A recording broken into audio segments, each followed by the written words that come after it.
God of thunder. That's right. I never thought you listened when Mother spoke of the gods. I seldom did. Did she speak of one who could feel no pain? Oh. That sounds like Baldur. Baldur. An Aesir god, son of Odin and Frigg. And Odin is king. That's right. Why do you ask? It's sad the elves can't work things out. Alfheim's such a beautiful place, but war makes it ugly. You see with the eyes of a child. In war, a soldier sees beauty only in the blood of his enemy. The rest of him is lost, sometimes never to return. You know about war, don't you? Wars are fought for two things, survival or advantage. Battles may be won by the better soldier. Wars are won by those who are willing to sacrifice everything to ensure victory. Sindri said Mother was a warrior. Was she in a war too? Of a sort. Her family was decimated by hostile rivals, and she alone survived. She walked the warrior's path, but her war was to live on. To brave an unforgiving world alone. And that's why she asked Sindri and Brock to make her the axe? She had the strength to wield such a weapon, and the wisdom to use it for good. She found purpose in protecting the weak. So, she'd help out the elves? No, The snake he's holding. A world serpent? too small. Yeah, but maybe Thor's just really big? Unlikely. So what story were you going to tell? There was a horse. The horse sought vengeance upon his enemy, the stag. The horse met a man, a hunter, and made a deal. He took the man's bit and bridle and allowed him to ride in the saddle on his back. Together, they killed the stag, and the horse tasted victory. But the hunter would not release the horse and made a slave of him. So getting revenge cost him his freedom. Hope it was worth it. It was not. So Mimir, why did Freya spit in your face? No. Speak of Baldur. He claims nothing harms him. Aye, Baldur is blessed with invulnerability to all threats, physical or magical. Boasting of a god. Everyone has a weakness. Not him, I'm afraid. Baldur is blessed with invulnerability to all threats, physical or magical. You just said that, Mimir. Did I? What is the source of this power? Well, as I recall, it involved, a spell? Mimir? Parts of my brain must still be coming back to life. Just need a moment to finish waking up. Mimir, you never did tell me why Freya spit in your face. Well, she blames me in large measure for her present circumstances, and not totally without reason. It all goes back to the long war between the Aesir and Vanir. Prior to that, wars for the Aesir were easily won, but the Vanir had proved their equal and exacted devastating damage. Both sides suffered tremendous losses, and for many of us, quite frankly, war was simply no fun anymore, but a rather senseless waste of precious life. Wouldn't you agree, brother? Precisely. Enough was enough. And at last, Odin's most brilliant advisor became determined to find a more enlightened path. He set about to broker a peace between the gods. It took some convincing, but ultimately Odin was persuaded to marry his deadliest enemy, a certain Vanir goddess, legendary not only for her fertile beauty, but her genius at the very Vanir magic that Odin had long aspired to master. Freya married Odin? What was in it for her? It was a sacrifice to protect her people, a selfless act of love. Truly, she deserves better than she got. But of course, there's more to that story. This chisel we seek, what is it? I'm glad you asked, actually. I have just the story for you. There was a giant once named Thamur. A very giant, who, despite his mountainous size, was without question the greatest stonemason this world had ever seen. Proud Thamur hoped to one day pass his vast knowledge onto his son. But young Hrimthur had the heart of a warrior. Perhaps the father had too much fear in him, or the son too little. Either way, the quarrel of theirs spiraled out of control, and the overworked stonemason, bonk, struck his son. Thor ran off into the night. Feeling shame and regret, Thamur chased after his son, but in his emotional state soon found himself wandering Midgard, lost and alone. Sadly, he caught the eye of the one person who didn't want to meet alone that night, so far from home. Thor. And what happened next? You'll see. Thor pulled him. Oh no. He fell in a village? Aye. When Thamur fell, he'd crushed a charming place famed for worshipping the Vanir god Njord. Thor always took credit for planning that one. The truth is, the sweaty ballbag just got lucky. What now then? Maybe Freya ought to have a look at the boy. No, I feel better now. I just needed to catch my breath. Where do we go next? Well, now that we've got the giant's chisel, we need to learn the travel rune to Jotunheim, so we can carve it into that special gateway atop the peak, and open realm travel to the land of the giants. You don't know it? Alas, no. But the serpent did mention that the giants had entrusted that secret to Tyr. Isn't Tyr dead? Aye, but his hidden vault is very much in reach. The doors are beneath his temple, submerged in the lake for generations until our snake friend shifted his weight. There we shall find the fabled Black Rune of Jotunheim. Well, I'm pretty sure you weren't talking to me back there. Anything you'd like to get off your chest, brother? I can assure you I'm unsurpassed in keeping confidences. Well, you know where to find me. And for the record, I'd already guessed you were Greek. Athena? Dead giveaway. I can't believe Odin and Freya were ever married. Love and hate are more closely intertwined than you might imagine. For instance, Odin hates the giants and they him. But Thor's own mother was the giantess Fjorgun, one of Odin's great loves. So Thor's half god and half giant? Weird. Once Fjorgun was gone, lonely ages passed for Odin. And as war with the Vanir raged, I could see what he really wanted beneath his bluster. And after no small amount of convincing, Freya agreed. For a while there, he really turned on the charm. He seemed happy. He seemed interested in making her happy. He granted her so many wishes I can scarcely recall them all. The peace held, and I truly believed all had worked out better than I could have planned. But Odin's true face showed itself again in the end.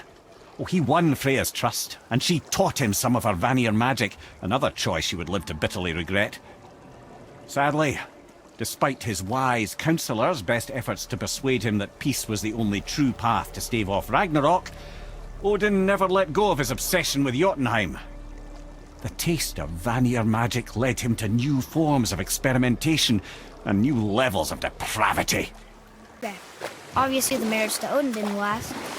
But how did Freya end up a hermit in the woods? Oh, that was a singular piece of cruelty, even for Odin. As if the marriage wasn't punishment enough. Freya was better to him than he deserved. She stuck it out through all manner of indignity, all in the name of maintaining peace and safety for her people. But Odin's madness, his tyranny, his corruption of her magics, it became more than she could stomach, and at long last she broke it off. Odin's wrath was fierce, and his curses upon her were more than she dared to fear. But her magic was so much stronger than his. After so much time together, he knew her vulnerabilities and exploited them to craft curses she could never break. Oh, like not being able to leave Midgard. Worse still, he robbed her of her warrior spirit. Freya cannot fight, even to defend herself. No living thing may she harm by blade nor spell. In a world this belligerent, what choice does she have but isolation? Poor Freya. I guess if I was her, I'd spit in your face too. Aye, lad. So would I. Mimir, there was a shrine about a giant lady with lots of books and visions. Ah, that would be Groa, the knowledge keeper.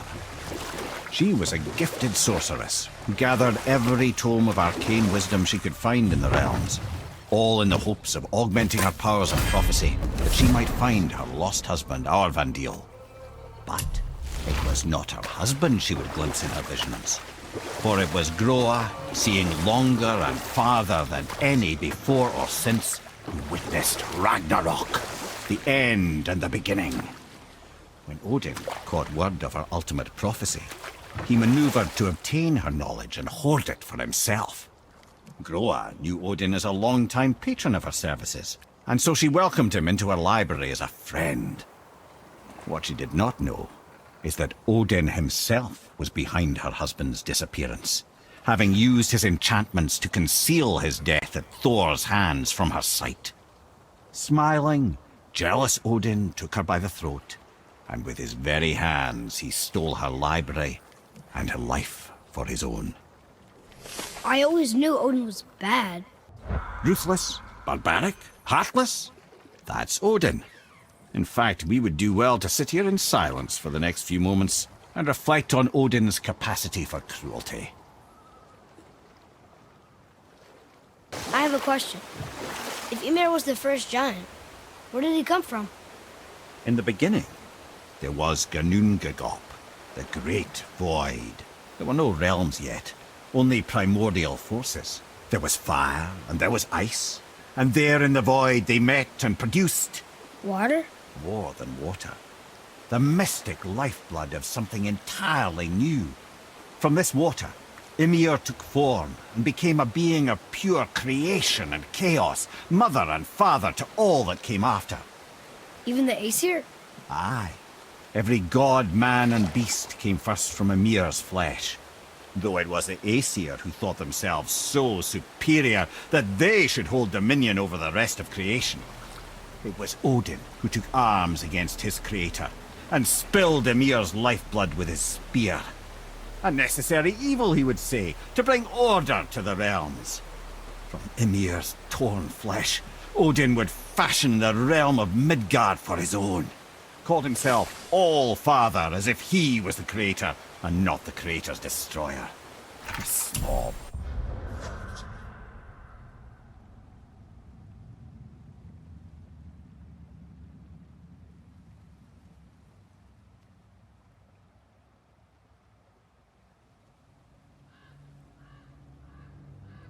Covetous tyrant!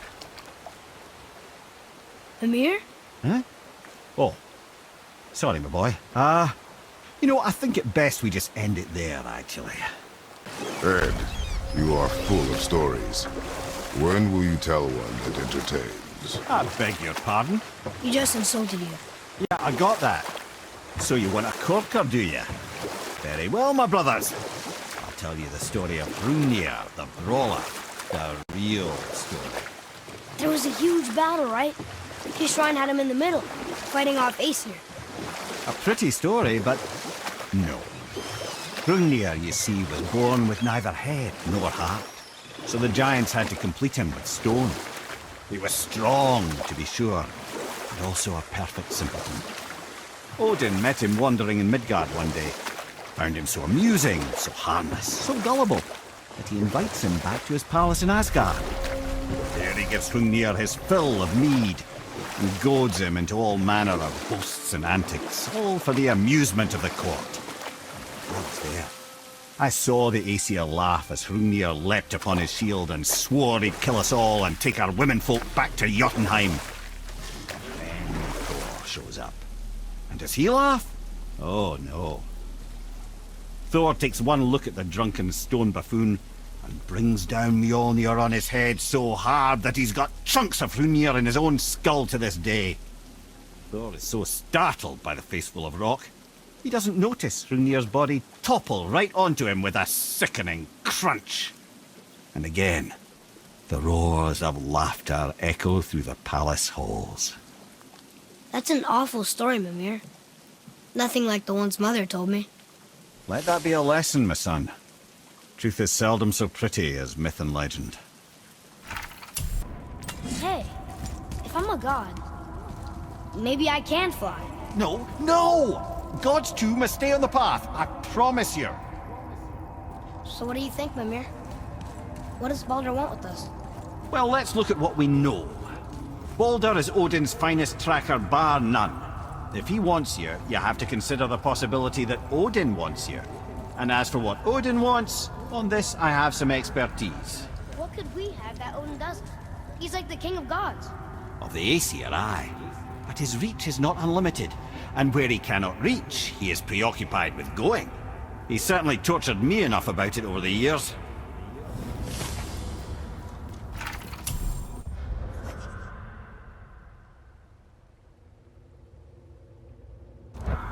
So, Mimir, seemed like maybe you know Brock and Sindri. Or the Huldra brothers. Well, who doesn't? They're quite famous, or infamous, depending on your point of view. They crafted Mjolnir, you see. Thor's hammer, the Aesir's greatest murder weapon, the bane of giant kind. They made Thor's hammer? I didn't think they'd like the Aesir. Oh, I should say not. But this was long ago, and they were eager to make a name for themselves. Rather overdid it with that one, methinks. Hang on. Mimir, you called Brock and Sindri the Huldra brothers? Aye. But they're dwarves, aren't they? Aye. And Huldra are sprites of the forest. Aye. Beautiful, seductive sprites of the forest. So why would you call Brock and Sindri the Huldra brothers? Oh, well, I now realize this would be a wholly inappropriate story for young and innocent ears. Whatever. So, Odin wants to go where he can't reach. Are you saying he's trying to get to Jotunheim too? Aye. It ranks among his foremost obsessions. But that doesn't make any sense, Mimir. Oh? When did I stop making sense? You're saying Baldur tracked us down to find the way to Jotunheim. But that was before we knew Jotunheim is where we needed to go. That's crazy. Except for one thing. You are headed for Jotunheim, so he was right. I'm so confused. Well then, clearly you've been listening. Okay. Tell me again how Odin knew we were going to Jotunheim before we did. Odin is extremely clever, you see.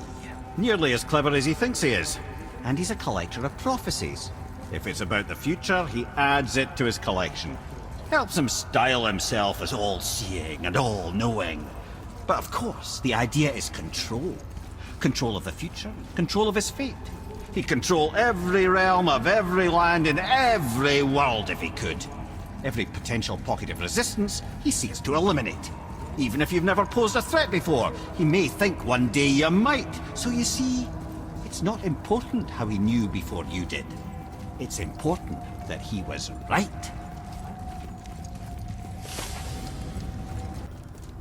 Mimir, what else did the serpent tell you when you spoke? Kinda sounded important. I'm sure it's nothing. He just said the boy seemed familiar to him. Me? That's impossible. Oh, I quite agree. Unless, perhaps, he refers to something yet to be. It is said that when Jormungandr and Thor battle at Ragnarok, their clash so violently shakes the Tree of Life that it splinters, casting the serpent backward through time, even before his own birth. What? That is madness. Well, I did say not to concern yourself. Mimir, do you know why there are no more giants left in Midgard? I mean, not counting the serpent from the future. Well, they did not take me into their confidence about that, Odin's convictions to the contrary. But I know this. If I'd spent the better part of 60 winters seeing my best and brightest cut down by Thor and that damn hammer, I might very well go home to lick my wounds. It's too bad. I was fond of every giant I ever met. So that's why they destroyed the bridges to Jotunheim. So the Aesir couldn't follow.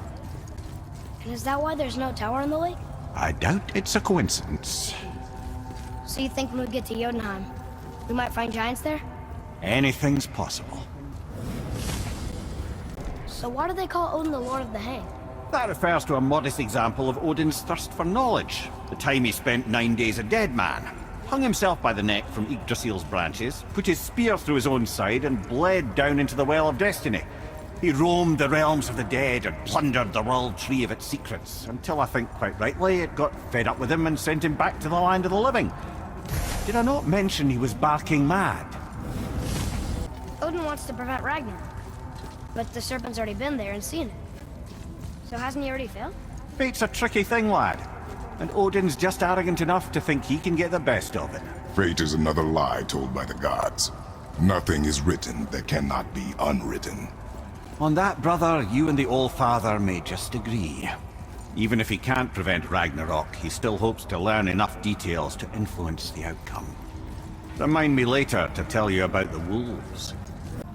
I'm confused. I always heard that Baldur's mother was Frigg. Aye, Frigg. Well, that's more of a pet name, you see. It means beloved, something Odin called Freya after they wed. Out of affection at first, or so I like to believe. As things turned sour, it became a way to manipulate the truth. How so? Odin didn't want Freya, a Vanir goddess, getting credit for anything in Asgard. So anything worthy she accomplished was attributed to Frigg. Like being Baldur's mother. That's right. Freya was Baldur's mother all along.